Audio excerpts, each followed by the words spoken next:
Monks are brand new to the game, but the spawn's choices is very close to that of an Ike or a Paladin. However, because of their high damage, they can hunt spawns at lower levels with worse skills. This video is a compilation of all the spawns that I think are worth hunting on a level 80 monk. Keep in mind the character used has skills of around 70 fist fighting base with magic level 26, so as average as it can get. However, on all the hunts I was using tier 3 imbuements, which are very important for this heavy mana consuming vocation. Lastly, the level recommended is minimum of 80 for access to greater potions, but even then some spawns are still dangerous, so keep that in mind. With that said, let's start with 4 spawns that are roughly the same experience. First off, the classic Vampire Crypt of Hedron. This one is a popular spawn for any vocation. It's easy to hunt and it's very profitable with Vampire Tits, and with some extra profit if you skin them off for dust. Here my raw experience was of around the 800k. Profit is misleading because I have Vampire Teeth set at 1 gold, but I got 35 in 20 minutes, and I wasn't trying to skin off the vampires for dust,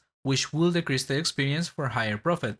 Next up is the Dark Portal, or also known as the Old Masonry. This one recently got a buff in density, so it became a little bit better. It serves as an alternative to Old Fortress or Carlin Colts, but worse than both. Sitting at around the 825k raw, it can get a bit difficult in the pool northwest of -2, and in general, because it has a good amount of Renegade Knights per pool, if you were to get trapped then it can get pretty dangerous, but other than that it was quite chill to hunt. Next up, back to Edron for a very underrated spawn, the Demon War Crypt. This one I covered recently on my Paladin guides, and it was a lot better on the Monk. Here I was moving from one side to the other, clearing everything on the way, and my experience was of almost 900k raw. Difficulty was medium, but can get scary if you let them trap you, so watch out on that and kite properly. Also keep in mind the dynamic of the spawn is that if a demon side has more kills over the other, at the next server state they will take more control of the spawn, and appear with princes and lords, which are more difficult at this level, but that can scale the spawn a bit for level 100s to 150s maybe.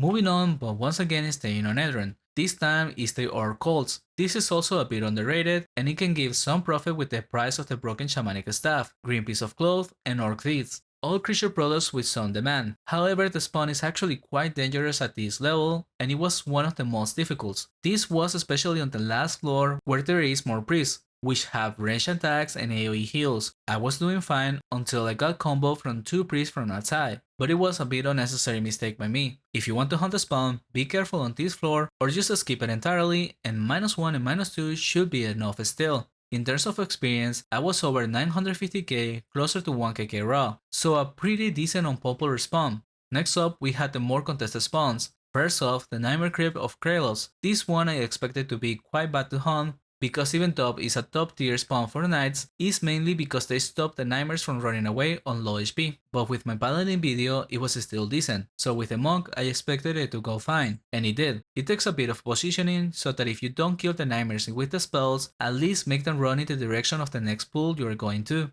This made it manageable and quite easy to hunt. It wasn't a big issue as I expected it to be. Also, I was doing only the first floor with one pool down on the northwest corner. That was more than enough for me with an experience of over 1.05kk raw, but nowhere close to making back any profit. Next up, one of my favorite spawns, Lizard Chosens. I like this one, particularly because since it is locked behind quest access that most people on this level range don't bother doing, it tends to be less contested. But what makes it even better is that if you roll a prey for free or decide to roll one yourself, you get a lot of value from them here, since all you kill are Lizard Chosens. For my hunt I was doing the top 3 caves and that was plenty. However, Chosens can still be scary when they get in close range, and I ended up getting combo early on before I started recording. So I would put the spawn at a moderate difficulty. I think it was bad luck because coming after that didn't feel dangerous, but I was still playing it safer, so who knows. In terms of experience, this sits at over the 1kk raw. Profit is dependent on luck, especially with sound helmets, but it is possible. And let's see the best 3 spawns. Starting on 3rd place, easily a top contested spawn, the Carlin Colts. This one is also a favorite of knights, because of the tight passages and close pools. At this level, you need to watch out for the first pool in the entrance, quickly go to the passages to the side and clear slowly. Other than that, it was pretty easy to hunt. I was even tanking more often than in the other spawns. Just be mindful of pools with multiple Renegade Knights and Grandmasters, and I was doing a full lap in -2 with a half lap in -1, with an experience average of 1.15kk raw, close to the 1.2kk. For this next spawn, ideally you want level 90 if you have access to the Drachaku, because I'm talking about the Sunken Quarter of Yalhar, a spawn that recently got some love in the balancing project of 2024, and quarters have become pretty decent, especially good for monks because they are heavily weak to energy damage, so you can do a lot with a Drachaku, but if you don't have one, you can still use a Sai and get good results. I expected it to be a bit hard, but it wasn't at all, other than maybe the tower upstairs on the southeast corner, which has 3 Quarter Predators that can definitely headshot if you get unlucky, so always be mindful of the damage Predators can output and you will be fine. Additionally, I was including some pulls on the stairs each time to kill some Mantasins, as they drop Mantasin tails, which are needed for the fist fighting imbuement later on, so consider including them into your lab. As for the experience, I was doing almost 1.2kk raw, which beats Carlin Coles slightly, which is pretty surprising in my opinion, and for profit, if you get lucky with a skull helmet or relic swords, you can cover your waist, but also be aware that if you come with a regular Sai, it will be slightly lower numbers. And lastly, for the best spawn for a level 80 to 100 monk is the Old Fortress of Elren, a classic for every vocation and even team hunts, which is why it's also one of the most contested spawns. This one is also a bit easy to overkill because a lot of creatures share respawning points, so I was doing a lap in -3 and half lap on -2.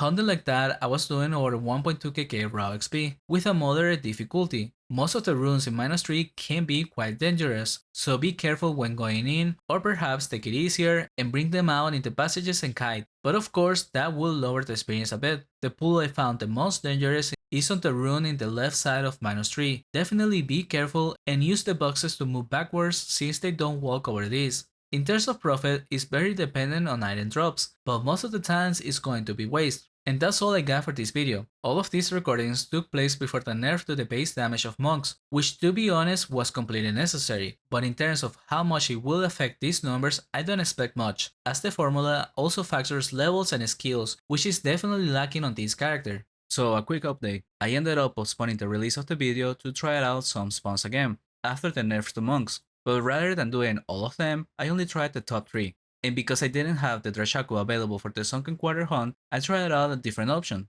the Sai of Alignment, which is available at level 100 and is earth damage. It is a downgrade to the Drachaku's energy attack and double imbuement, but it is far easier to get.